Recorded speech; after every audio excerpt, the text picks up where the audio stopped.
Good afternoon, everyone, and welcome to the Wyndham Garden Hotel here for our October 6th meeting of the Rotary Club of Gainesville. We also welcome all of you who are joining us virtually online on our Zoom meeting today.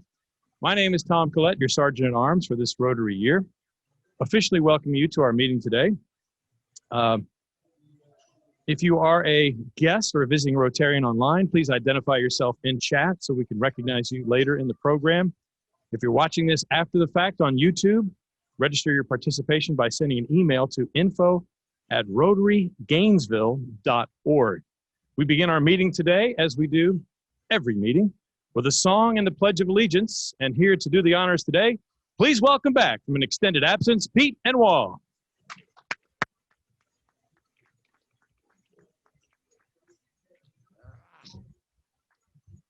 I thought it would be a good idea to put a trampoline over our bed, and so the grandkids can come over and bounce on and stuff instead of ruining the bed. But my wife hit the ceiling. We're gonna sing "My Country 'Tis of Thee" today. My country 'tis of thee, sweet land of liberty, of thee I sing. Land where my fathers died, land of the pilgrim's pride, from every mountainside, let freedom ring. Would you join me in pledging allegiance to our flag? I pledge allegiance to the flag of the United States of America and to the republic for which it stands, one nation, under God, indivisible, with liberty and justice for all.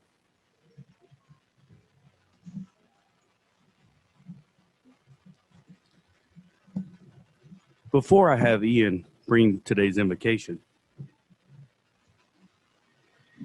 I wanted us to remember Louis Calavoto. 71, completed his year-long battle fighting pancreatic cancer on Friday, October 2nd. Louis has always fought with dignity, grace, encouragement, and a smile. He attended last week's meeting via Zoom with dear friend and fellow Rotarian Buddy Irby just last week. Staying committed. During the last year, too many Rotarians to name visited with and encouraged Louis. But also during this year, he encouraged many of us. During his fight, and as we started this new year, Louis emailed me several times encouraging me and the club to keep up the great work, even in his time of challenge. This is the Louis we will remember. I will now ring the bell to begin a moment of silence to honor Louis, followed by our invocation from Ian Fletcher.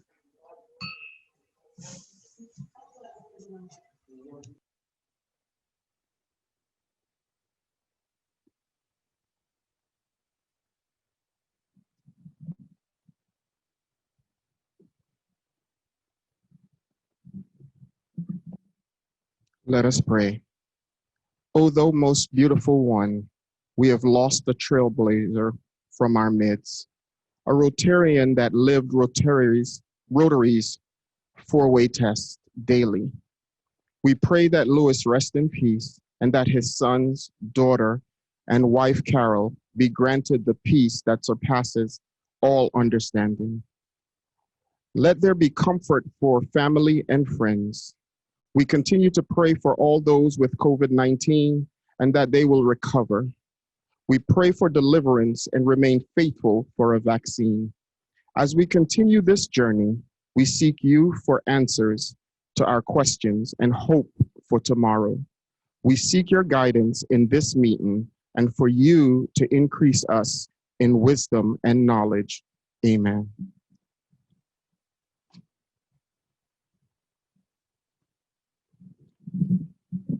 Thank you, Ian. And thank you, Matthew.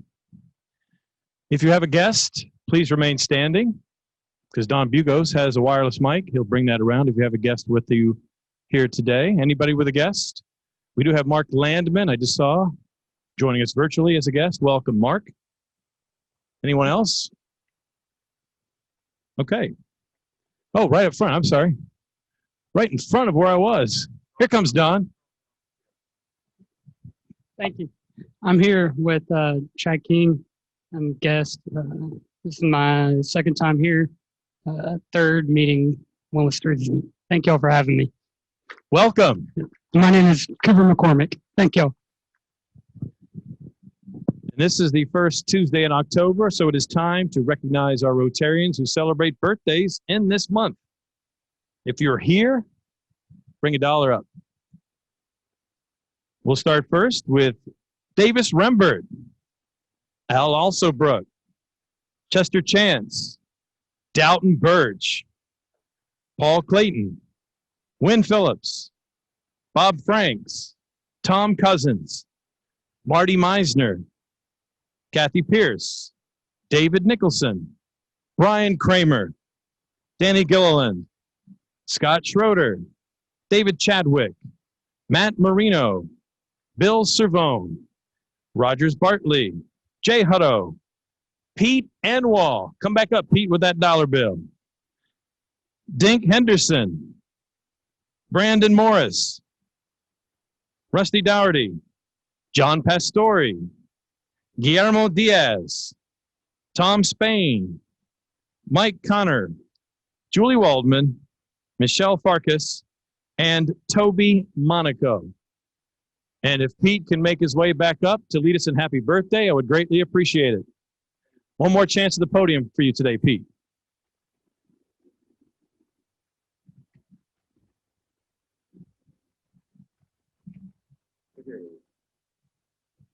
Happy birthday to you. Happy birthday to you.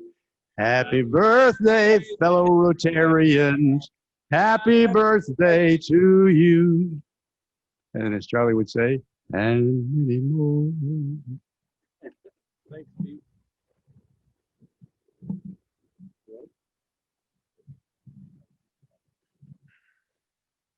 Next up, we have some announcements for you today. First, with another announcement about our Service Above Self Award, Chad King is up first. Thank you, Jason.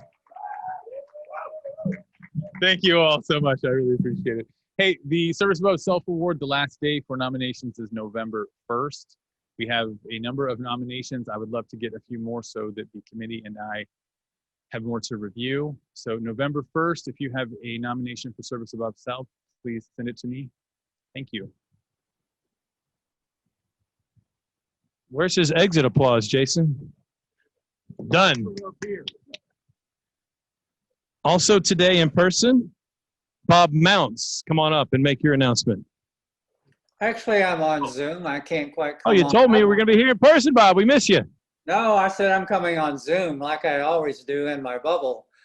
Just a quick reminder on behalf of Scott Wensler and the Ethics in Business Award Committee, the deadline for submitting that nomination is exactly 1 month from today, November 6th, which I think is a Friday. And I would think what I'm personally looking for during this time of COVID-19 and severe economic hardship is an employer that is doing everything they can to take care of their employees and their customers, both their health and their economic welfare. Look for somebody that applied for the PPP program that is doing everything can to stay in business, stay afloat, but keep people safe. That's what I call ethical business behavior. Thank you. Thank you, Bob. And also via Zoom, TJ Pichet. TJ, the stage is yours.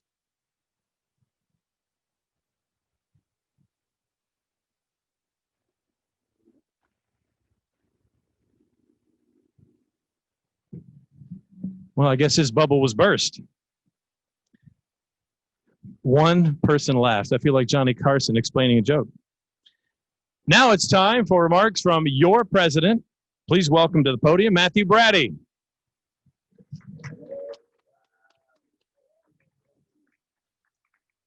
All right, that wasn't quite as strong as Chad's now. Come on. And that was kind of creepy. So, all right. So before we move forward, I had a message. Buddy's been right there with Lewis, and I had a message that Buddy's mother-in-law, Linda's mother, Beulah Mans, she passed overnight after a recent heart attack. So continue to keep Buddy and Linda and their family in your thoughts and prayers. So thank you for sending that to me, Sam, and letting me know. I ask each and every one of you to keep me updated, or any of your fellow Rotarians updated, so that we can be that family of Rotary to one another. Again, Cooper, good to see you. I know Richard had reached out, and Chad jumped in and said, hey, I'll be here as a friend and sit here today. So thank you, Chad, as well. And good to see you, Cooper, again. And Mark, always a pleasure to have you on. Mr. Dak DB, if you're wondering who Mark Landman is, he's zooming in from Denver. And always a great ear for us to ways that we can, better utilize Dak DB. And Colin Burrow's wife, Joyce, also I noticed was joining him today and zooming in. And then Wes's brother, Hugh Eubank, who has helped us so many times out at the Feast of Seafood, is zooming in from over in the Jacksonville Beach, St. Augustine area. So glad to have you all on today. And I did receive from all three of our ROTC recipients, I received thank you cards. And, thank you again, George Mazzio, for putting that together. We're going to actually have the benefit of having 2 programs this year.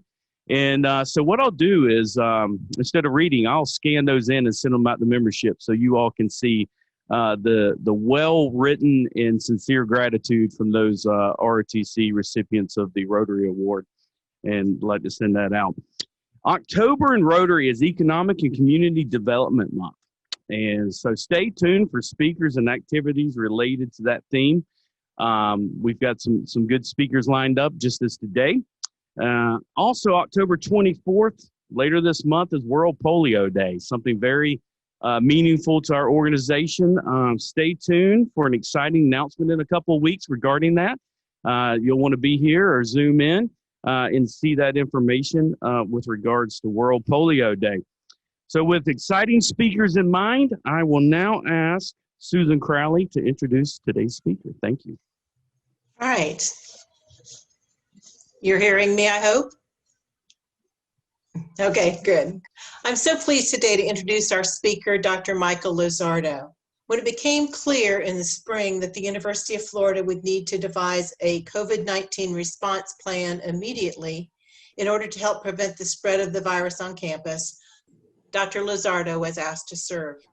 At the time, he was Deputy Director of the Emerging Pathogens Institute, Director of the CDC-funded Southeastern National Tuberculosis Center, Associate Professor in the College of Medicine Division of Infectious Disease and Global Medicine, Director of the Florida Department of Health TB Physicians Network, Principal Investigator of a National CDC tuberculosis study, and a practicing pulmonologist. So naturally, he decided he had plenty of time to take on another role as Director of UF Health, Screen, Test, and Protect.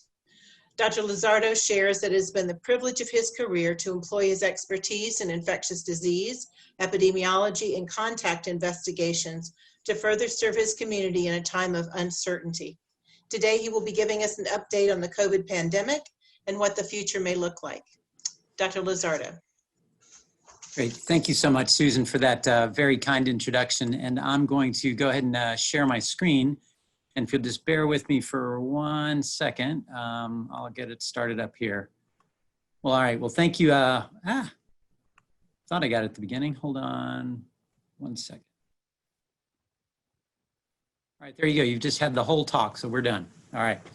So, all right, well, once again, thank you so much for having me here again. And I will say that it has certainly been a privilege to serve not just the university community, but the rest of Gainesville and Alachua County. It's been very humbling and been a wonderful experience working with many throughout the community and throughout UF to be able to do this. What I'm going to do here today, what Susan asked me and others had asked me to talk about, was just to kind of give an overview of kind of where things are just in general with coronavirus right now. I'll give a little bit of background. I'll talk about kind of what's happened on campus, how we've responded, and then just hopefully have some time for questions, and then go from there. So without further ado, let me go ahead and hopefully get this moving along. So let's give a little bit of background on coronavirus. And first of all, coronaviruses, there's really nothing new about coronaviruses. There are large family of viruses that can cause illness in animals or humans.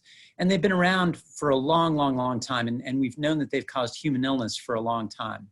In humans, several known coronaviruses can cause respiratory infections, and they can range from pretty much the common cold. So there's about 4 of those viruses that cause many of the common cold-like symptoms that many children get, and some of us as adults get as well, but also much more severe things. So many of you will remember SARS, which was sort of the first SARS type virus that COVID became is very much like. And then also MERS, which is the Middle Eastern Respiratory Syndrome. All 3 of these are coronaviruses, much more severe than their common cold variety cousins, if you will. Right now, with coronavirus or COVID-19, when that first emerged, it was in December of 2019 in the Wuhan province in China. There's actually some really interesting data that's actually in the public domain, so I'm not betraying anything here. But there's actually some interesting data that got published that showed that sometime, probably even in September or October, something caused hospital census and hospital visitation to skyrocket in Wuhan around that time. So maybe December was a little bit later. It probably emerged somewhat before based on that evidence that kind of pointed that something changed dramatically sometime in the fall, late fall of 2019 in Wuhan, that then became known, created the disease or caused the disease that ended up being known as COVID-19. The virus is referred to as SARS Coronavirus 2 because it's very much similar to the Sars Coronavirus 1, which predated that, also emerging from East Asia. Early in the outbreak, many of the patients were linked to a large seafood market and what's called as a live animal market. This has been somewhat controversial in public health circles probably for the last couple of decades, because it's been clear that pandemic influenza, because a lot of mixing between humans and birds and those that might be infected, as well as pigs, can lead to this sort of spread. So it's thought that these live animal markets, where animals are slaughtered right in front of you for consumption, and that has been linked to a cause in terms of these viruses that can jump from one species to another. Afterwards, there were the travel-related exportation of cases that were reported that left Wuhan, spread throughout China, and then spread dramatically and very rapidly throughout the rest of the world.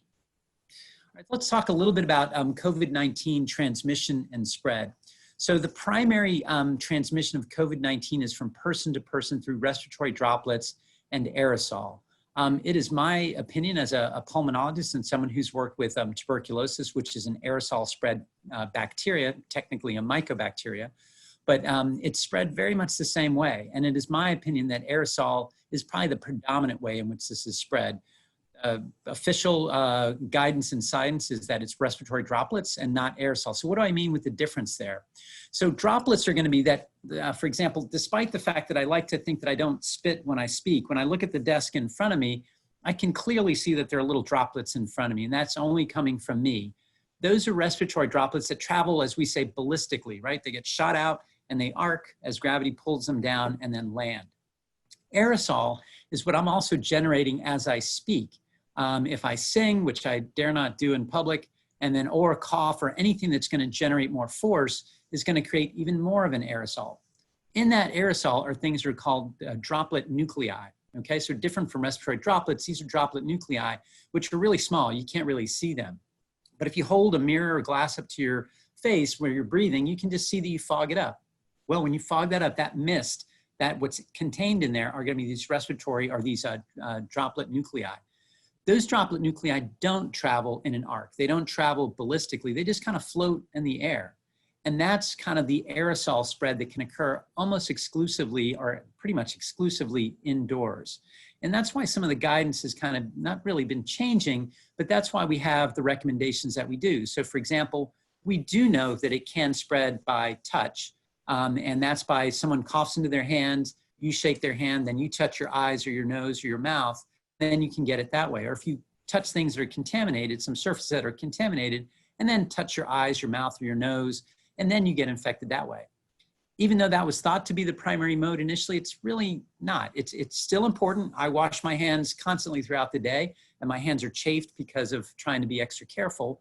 But in reality, that's not the primary mode. Respiratory droplets are felt to be, but even just yesterday, CDC acknowledged the fact that aerosol spread is important. And there's work that's being done in a number of places, including here at UF, that's indicating that aerosol is probably more important than what we realized. It doesn't necessarily mean that we need to change our guidelines. It probably explains why masks have been more effective than what we realized. That masks, even though they're not perfect, they certainly play a role and have really helped control both the spread by respiratory droplets and by aerosol. Also, recent data suggest transmission by people who don't show any symptoms at all. Up to about 20, as high as 40% of people with COVID can have no symptoms whatsoever, but yet can still spread the infection. And that's one of the big challenges with trying to get a handle on transmission and spread. Now, in terms of symptoms, it's a pretty wide range of symptoms, and they're pretty nondescript. Pretty much look at that list. And with the exception of loss of smell or taste, we've probably all had these at least once over the past year.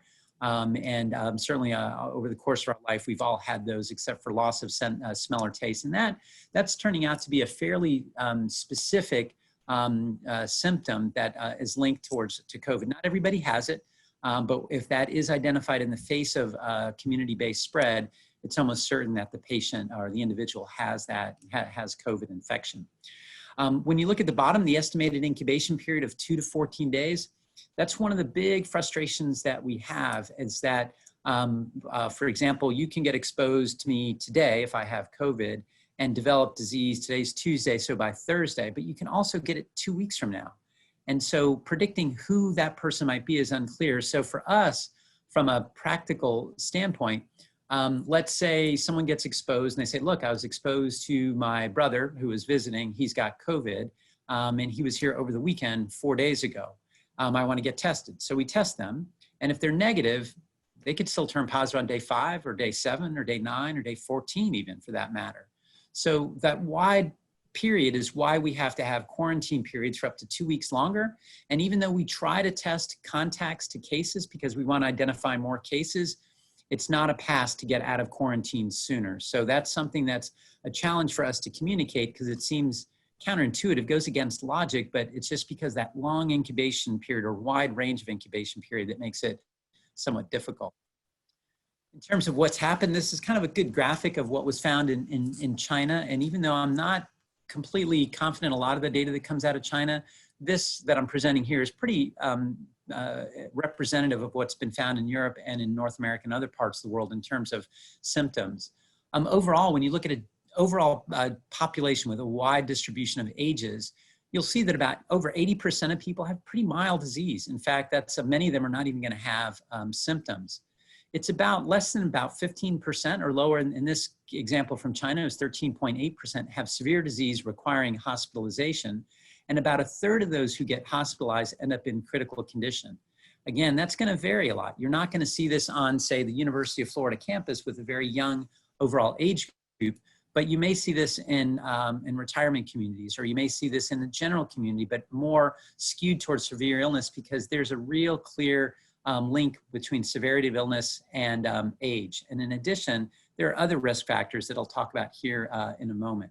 But overall, the more people that we test, the more we understand of COVID in the community, actually the percent of severe disease and critical disease is actually much smaller than what's represented here. Because as we test more people, we find more people with very mild disease that are still infectious, but still very mild disease, making it overall not this sort of zombie virus that we were worried about, but just spread very effectively throughout the community. Again, in some cases, people who get COVID can get seriously ill, and that's something that we see now. Right now in the hospital at UF, we've got about 28 people in the hospital with COVID. That's out of 1,100 beds. So again, we're well within our capacity. And the majority of those are not in the ICU. We've been able to get a lot of those people out. And again, these are the risk factors that we're concerned about. So conditions such as diabetes, high blood pressure, and chronic lung disease, as well as people with obesity are going to be at greater risk. There's a lot of reasons for this, but probably the most significant one is that one of the receptors that's on the blood vessels and throughout our entire body, it's called the ACE2 receptor, It's affected in both diabetes and high blood pressure. And for some reason we still don't fully understand, those conditions make it easier for the virus to get into somebody's system and to cause infection. And so that's why the strange connection supposedly, or the presumed strange connection between high blood pressure, because ACE2 is important for blood pressure maintenance. And then for some reason, the virus is able to sort of exploit that and then to get into, cause infection and get in our bodies in that way. So what can you do to avoid getting infected or to spread the infection? There's a lot of things. And this is one of the things that I share a lot in these talks, is that we're not powerless in front of this virus. We're not without tools. We're not totally in the dark. And we've learned an incredible amount over the last 9 months. We know that avoid touching your eyes, nose, and mouth is important. Washing your hands is really key. Avoiding close contact with people who are sick. And remember that people without symptoms can still spread the virus. And when you're sick or even think you might be sick, stay home and then get tested. That's going to be something that's going to help us understand better if you're infected and whether or not that runny nose is truly allergies or maybe it's a sign of an infection. Obviously, covering your nose or sneeze with a tissue, then dispose of it properly. Again, frequently washing your hands. And clean and disinfect frequently touched objects and surfaces, and wash your hands as much as possible. But also the importance of using masks is hard to overstate. So let me kind of jump now to sort of the current situation and talk a little bit about things in the larger picture. But before I do that, let me just kind of summarize overall. Coronavirus is one of a large family of viruses known as the coronaviruses. COVID-19 is the disease or the condition caused by that viral infection. There are a lot of things that we didn't know about it. We're learning very quickly, and there's still some things that we don't that are very important. But we do know that we can control it, and things like contact tracing, isolation, and quarantine are very important tools. Washing your hands, physically distancing, and above all, the non-pharmacologic things that we can do, in other words, the non-medical things that we can do, is using masks. And that's something that has also been very, very helpful. So now moving on to the current situation, let's talk about this. I pulled this from the Department of Health dashboard this morning. And you can see that Florida has been one of the hardest hit states. We've had almost 750,000 cases throughout the state. And we've had closing in on 15,000 deaths. That is a remarkable toll overall. And that total number of cases is probably an underestimate. Overall, it's probably somewhere between 10 to 20% of the population of Florida has been infected. Probably some parts of South Florida, it's probably approaching the upper teens, getting close to 20. The rest of the state is probably close to about 10% total infection. So it's hard to, and also in terms of the deaths, those are probably hard to underestimate. They're probably relatively accurate, although there's a lot of kind of hemming and hawing exactly as to how accurate. But in general, I think that the numbers of deaths that are listed there are pretty close to being accurate. In terms of trends, we're kind of in a little bit of a valley right now in terms of where Florida has been. The case numbers have been down overall. Testing is also down throughout the state of Florida for a variety of reasons.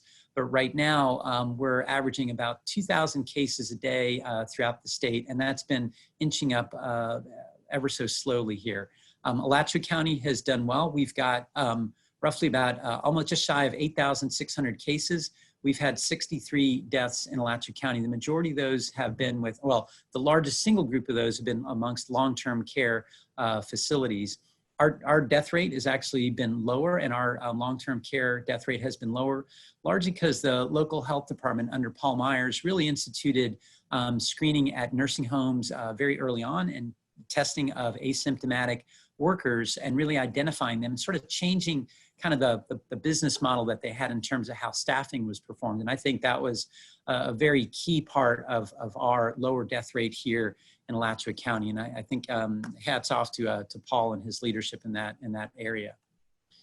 In terms of what's happened on campus, this is what's called the epidemic curve. And this is one of the ways in which we kind of measure things epidemiologically with what goes on. As you can see here, the number of cases you'll see on the far left and the date of onset of disease is on the bottom. Now, a lot of things that people have focused a lot on dashboards, and I've never, I sort of underestimated how much people would focus on numbers. There's probably a large bunch of reasons why that's been the case. But regardless, this is what our epidemic curve looked like on campus, where When we started counting cases back in April, we just had several cases a day at the most that were part of UF affiliated cases. And then we had the midsummer spike that everyone knew that happened about 2 weeks after Memorial Day and started in mid-June and then peaked in July and then gradually tapered off throughout August. And then with the beginning of the semester, you can see that it got very active on campus. As you'll hear about in a moment, we've basically created a public health surveillance unit on campus in collaboration with the local health department. So we're able to count and catch cases a lot better than other universities because of our relationship. In other words, cases that are reported anywhere in the state, we're able to link them back to the University of Florida. So if someone gets tested in Miami, but they're a UF student, and we're able to cross-match the list to get them identified here. If someone's on campus and they get tested and put another outside address, we can still link them back to here. So there are a lot of things that we were able to do, and that helps us isolate and quarantine people. And as you can see here, this is a beautiful example. Epidemiology nerds like myself get excited about curves like this, where you can see the beginning of classes, widespread social activities off of campus were able to drive the epidemic. It got into the dorms, got into some of the fraternity and sorority houses, and then quickly with aggressive isolation and quarantine and contact tracing, we were able to flatten the curve. And that is remarkable because there was at one point where the cases were doubling every 3 days, which is what you would expect in a virus in a population that is completely immune, but yet we were able to stop it. And that, I think this is a testament to a lot of the efforts that our team and all the different teams throughout UF, particularly student affairs and information technology, were able to allow us to kind of build a team to be able to respond to this. The other good news that came from this real aggressive approach to be able to get folks, get control of what happened on campus is that in the 4 weeks since the beginning of school, actually 4 weeks and a bit, we've not seen spillover into the community. We've not seen spillover into other age groups. And there has been no increase in hospitalizations, giving further proof that it didn't spill over, which is great. What this really shows is that contact tracing, when done effectively and at scale, can really play a very big, important part about controlling the spread of the disease. And this could be, in a city, so to speak, the size of the University of Florida, it could be brought to scale in larger cities as well. And this has been something that we're very, very proud of.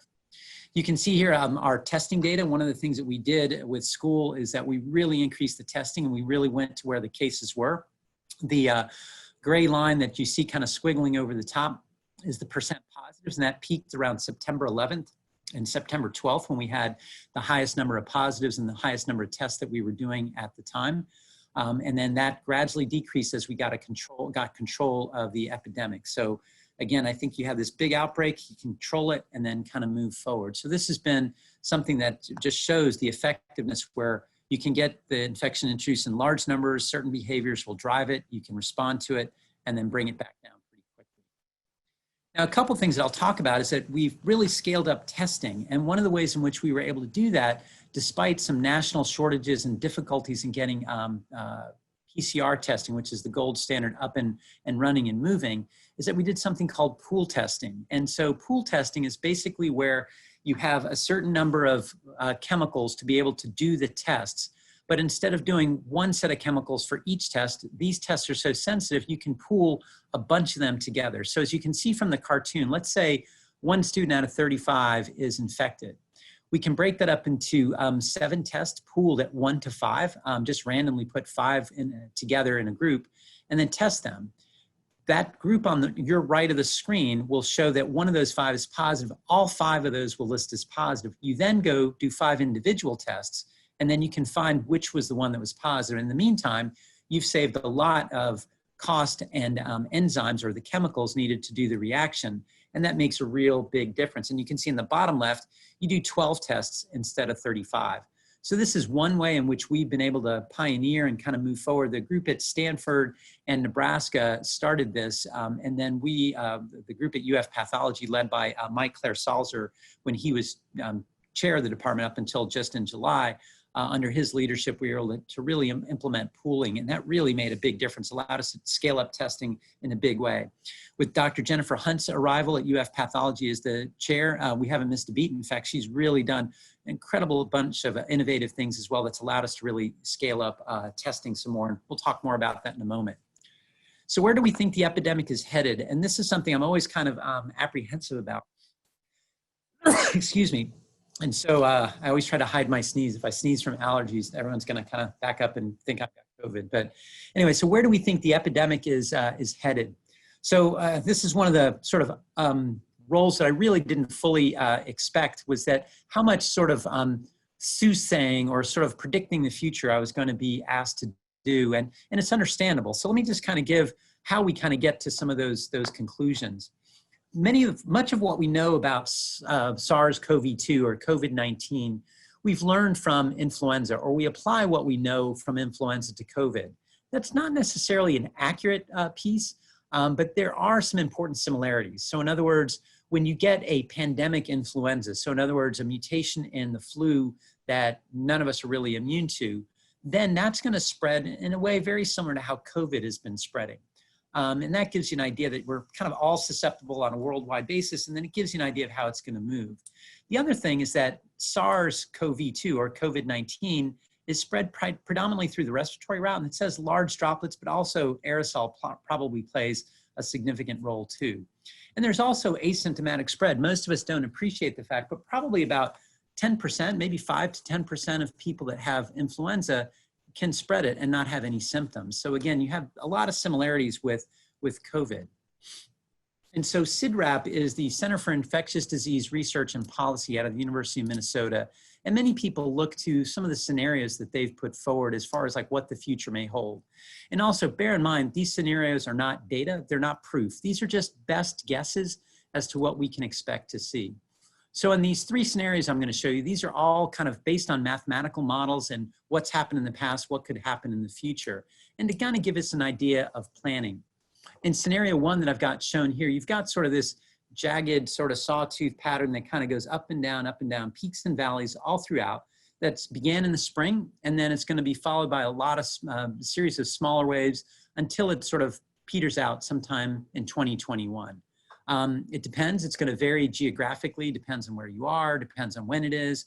There's a lot of things that'll kind of affect this as we move along. Scenario two is probably the one that most people kind of adhere to, but again, I'm being much more cautious and humble in my predictions here because I think everything is new and we're learning things all the time. In this one, you've got a spike in the spring, which is similar to what we had in March and in early April. You had another wave that kind of occurred midsummer, and then the larger wave in the fall. We seem to have had that pattern show up here on campus. Whether or not that's going to happen in the community and throughout the rest of the state is uncertain. I think the reason why this one has a lot of believers and followers is this is the pattern that was seen in the famous 1918-1919 flu pandemic and the great influenza that swept the world after World War I. You get that big peak, and then later on you get a smaller peak in midwinter, but we'll see. But again, this also peters out sometime around in the summer of 2021. And then lastly, you've got this, where it's kind of a slow burn, where you're just kind of dealing with it a little bit longer. There's a lot of variations geographically, and this is similar to what we have seen, except for the fact that we're not completely sure what's going to happen as we kind of undulate kind of up and down and how long that will actually last. Really, the big thing that's going to determine how long this lasts is to what extent do we get herd immunity, which is probably not a good thing to rely upon, and then also how good the vaccines are going to be when they finally roll out. And there is encouraging evidence on that front. So real quickly, I mentioned about our UF Screen, Test, and Protect program, and that this is basically the public health surveillance unit that we created on campus. Not just surveillance, it's our public health unit with sort of with BITE, if you will, where we can isolate, quarantine, and kind of move and bite against and fight against the virus as we move along. This is our mission statement: to promote the safest possible return and continuation of work and school for UF faculty, staff, and students in the face of an unprecedented pandemic by developing a coordinated, evidence-based program. Note how I don't say the safe possible return, safest. It's again, this is a pandemic, and having no infections and having no spread is really unrealistic, just when you think about just the scope and scale of kind of what's going on. And then also, I think it's very important to bear in mind that we have to function, right? You can't shut down society for 18 months. It's not a question in my mind whether or not you do or do not open. It's how you open and how you do it based on evidence and based on protecting the most vulnerable as you move along. Again, it need not be willy-nilly and kind of crazy, and there's obviously some things to do and some things not to do. But clearly moving forward cautiously and based on evidence and in adjusting as need be is going to be one of the critical things, and we've tried to fulfill that through our mission.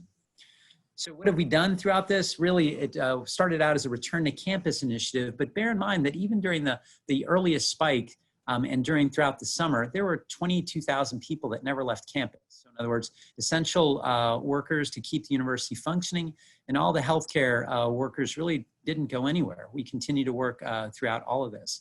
Another key part has been expanded testing.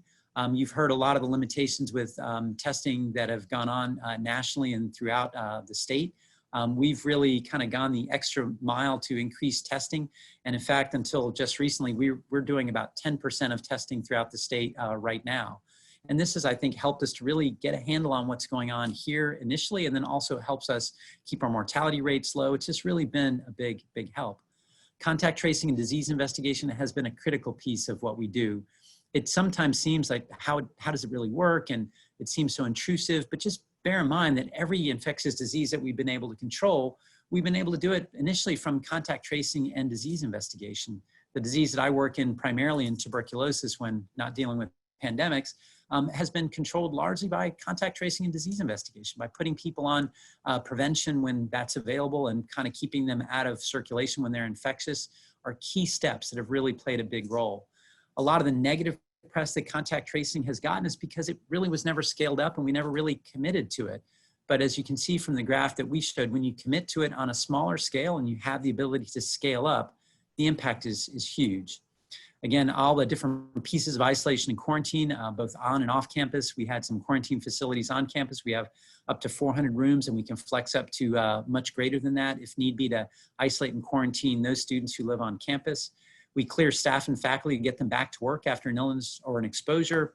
We monitor spread of clusters on and off campus, and we just kind of continue to do the campus tracing all throughout. And also, I want to point your attention at that last line, because I'm the eternal optimist here. So I believe that UF Health Screen, Test, and Protect is going to become UF Health Screen, Test, and Vaccinate program. I'm looking forward to the spring when we'll hopefully have more than one effective vaccine, and then start thinking about how that can be distributed based on guidelines and prioritization that comes out of the CDC as we move forward. Screening kind of this is kind of one of our things that we've done. And so we did a screening questionnaire before everybody comes on campus. In fact, everyone on campus now gets a screening questionnaire, because even though people without symptoms can spread this, it's really important to get the easy folks. About 75, 80% of our people, in other words, faculty, staff, and other employees and students, are symptomatic. So we really want people to just stay out. So this questionnaire that we sent out is a reminder, and it links them directly to testing as soon as that is filled out. We've also, as I mentioned before, really scaled up testing, but to kind of give you an idea, we can do now we can do up to 1,300 tests per day for our screening on campus. And that's in addition to another 1,200 tests a day that are being done clinically.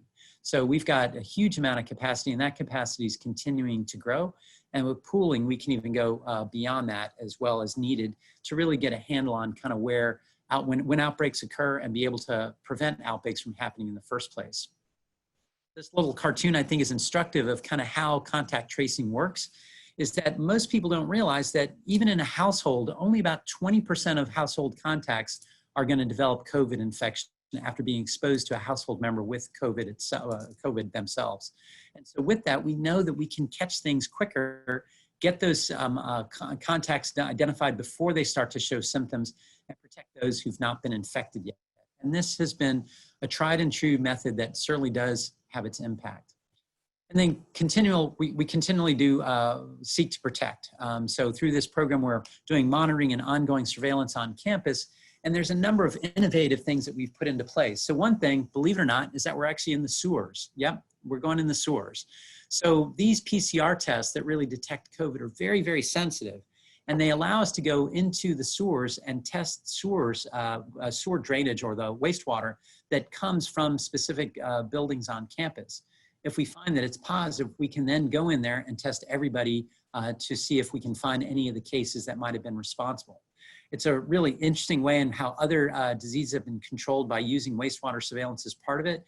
And we're one of several universities that have been doing wastewater surveillance on campus now. So this is something that's been a helpful addition, and we're going to continue to use that throughout the rest of the year before we get a handle and get rid of COVID. Then also saliva-based testing. Most people know the really bad reputation that the nasal swab has, and people refer to it affectionately as the brain biopsy or the big pencil in the nose. So there's still going to be a role for the nasal swab, the deep nasal swab, but it's also important to know that we've now got saliva-based testing. So we've rolled it out last month. We're now doing hundreds of these saliva-based tests a day and hope this to be the backbone of all of our testing that's offered through UF Health within the next couple of weeks. Right now, we've rolled it out at our Hull Road testing site, drive-through testing site yesterday, did 300. We're scheduled to do 500 of these tests today, and then another 300 of those tests this evening at one of our campus pop-up sites. It's still a PCR test, and we can still use it in that pooling that I mentioned to you before, but this is going to increase our ability to test more people with and without symptoms, and also allows us to test it without a medical professional having to collect the specimen from you. So this really expands our capabilities quite a bit. So what do we do to respond to these trends that we've seen? As I mentioned, we've really scaled up our testing by the numbers that you see here. And we've also really tried to communicate better. Much of the biggest challenges, many of the biggest challenges that we have with regard to COVID-19 is being able to communicate correctly. It's like, you know, what we're dealing with, why we're doing what we're doing, answer people's concerns, and really listen. Listen to what people have to say, because, you know, I have found it very humbling and grounding to just really hear what people's concerns are, what we're doing right, what we're not doing right, and then really just try to respond to what the needs are, and to just really do everything we can to kind of reassure people that what we're doing is based on evidence, based on science, with their well-being in mind, and really just instead of trying to avoid and ignore what's going on, without trying to sort of just willy-nilly run through it and pretend like nothing's there, or to try to run away and hide from it forever. What we're really trying to do is to just try to navigate through the storm, to do everything we can to batten down the hatches, tighten everything down, move everything solidly through the storm. And that's the key thing that we've really focused on, to go through the storm with a steady hand at the wheel. So with that, I'll go ahead and stop, and then go ahead, and these are some references that you might want to take a look at. And with that, I will thank you for your attention, and I'll be glad to take any questions. I don't want to take up too much time. I don't know if there's time for questions, but I'd be glad to take those if anyone has any. So thank you again for your attention. Thank you, Dr. Lauzardo. We do have about 6 minutes for questions. If you're here at the Wyndham Garden Hotel, please flag down Don Bugos, who has the wireless mic. If you're watching online, you can place your questions in chat. We'll keep it here at the hotel, and please identify yourself and then your question for Dr. Lauzardo. I'm Tony Barr, and I've looked at the average age of death is 79.5. So people are near the end of their life when they die. So if you look at the impact of COVID on the society, it's rather minimal from a standpoint of life expectancy, or in epidemiologists, you have the years of potential life. It's a rather minimal hit. So I'm thinking we're using the wrong metric where we count deaths. We should count life. In terms of how many years of life are we losing to the virus. Do you have any comments about that?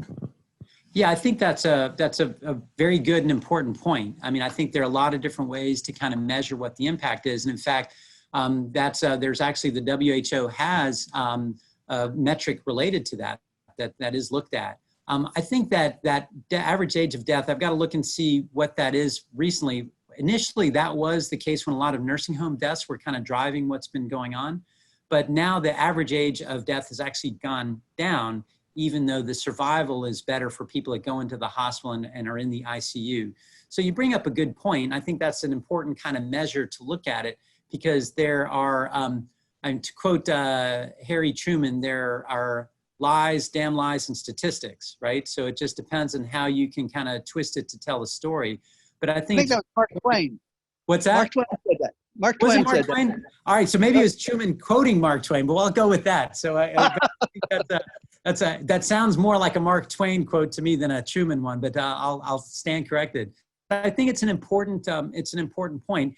Nonetheless, when you think about the fact that there are 8 billion people that are susceptible to this virus, that's a lot of death and a lot of destruction and illness that's in there. And so I think that's, again, your point is very important and needs to be part of the discussion. But when you think of it, just the sheer numbers of people, it's a lot. Well, I agree with you. But if you looked at deaths from motor vehicles, that's a much bigger hit on loss of life to society. We don't stop driving cars because of the hit we're taking with deaths from motor vehicles. So if you compare numbers to numbers, I mean, that's the type of real world comparison I think is appropriate. Yeah, and I think that's, again, a valid point that needs to be part of the discussion, but just also bear in mind that, when you look at the alternative, about 90% of people haven't gotten this yet. So every number that's up there, multiply it times 9, and then hit repeat a year from now when our immunity wanes and we go through this all over again. So again, there's not a way out. So the idea is to kind of, when this virus left China, it was inevitable that this was going to happen. You could slow it down quite a bit. And the idea was to slow it down so that it doesn't all happen at once. But if you spread it out, then you can have a better impact on kind of mitigating the loss of life and death that is there. And the other thing is that I'm speaking, kind of like I know the future, because the reality is that this virus can still change. And there's still a lot of unknowns that we don't know what the long-term impacts are. So again, part of the discussion and something that needs to be kind of part of that overall kind of debate. But I think there's a lot to it that I think carries a lot of weight as well. But thank you. That's a good point. Thank you very much, Tony. We have one that comes from online for you, Dr. Lauzardo, from Jenny Van Hart. How wide does U.S. contact tracing reach? Do you rely on the exposed individual to self-report and contact those who may have been around them? Or should your campus group be the ones reaching out to individuals who are affected? So we do a little of everything. So we just use kind of standard public health practice, which again, it's a team effort, right? So we're all in this together and we work together. And so we obviously work with the community and people to just tell us who they've been in contact with. But more than that, just kind of tell us how we can, who was within 6 feet for 15 minutes or longer. And then beyond that, we do the investigation. We kind of put 2 and 2 together. We just kind of do a more detailed investigation. Our interviews take 30 to 45 minutes.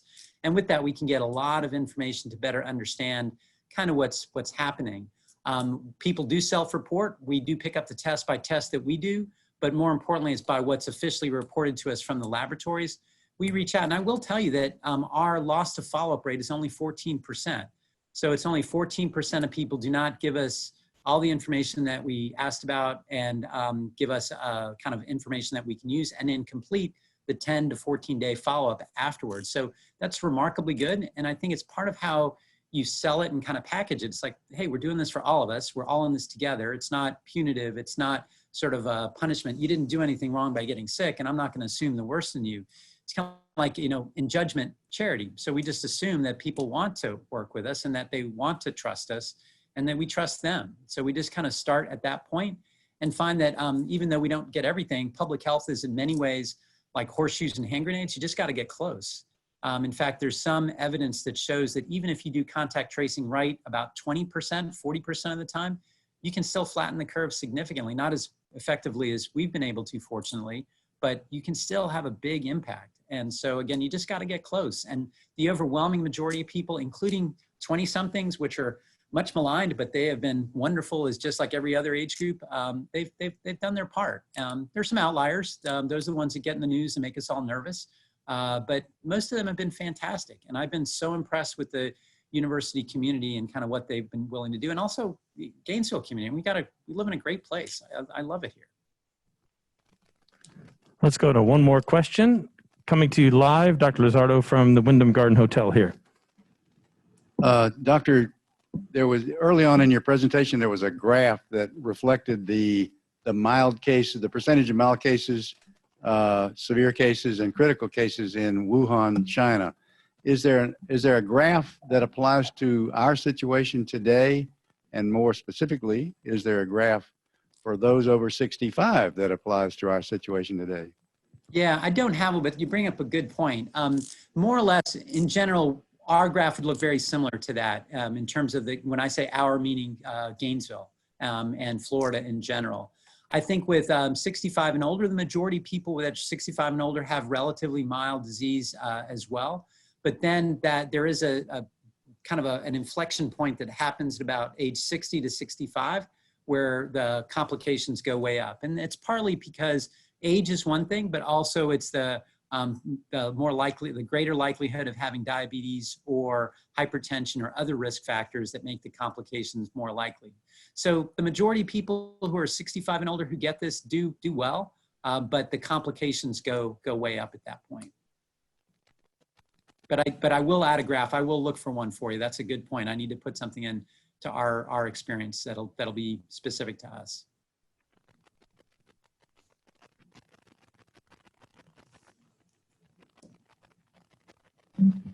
Turning the mic back on would help. Thank you, Dr. Lauzardo. Greatly appreciate your knowledge, your insight, and your passion and commitment to UF and our community is very evident.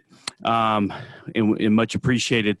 This year, Rotary, the theme is Rotary Opens Opportunities, and thank you for the opportunity to be here today. And I know that this pandemic has presented many opportunities to learn more and to be able to improve. All are doing a great work. I'd love to send you a commemorative coin, and that you can remember this time. And thank you for the time sharing with us today. Yeah, thank you for having me. I really appreciate the opportunity. So thanks for all you do for our community. I know there was several other questions in the chat. If Joe's able to leave that chat open for a few minutes, and if you have time, Dr. Lauzardo, to maybe answer a few, but we may need to shut it down. But again, thank you again. And Kathy Pierce out there, your screensaver made me smile today. So I just want to let you know that. And next week, we have Davison Hong speaking about LinkedIn. If you think about Paul Harris in the original days of Rotary, he wanted a network. And so next week's speaking is an opportunity to be able to each of us learn a little bit more about a tool that's out there. So that's that presentation. And again, October, Economic and Community Development Month. So with that said, the quote of the day: if plan A does not work, the alphabet has 25 more letters. 204 if you're in Japan. Claire Cook. Have a great week.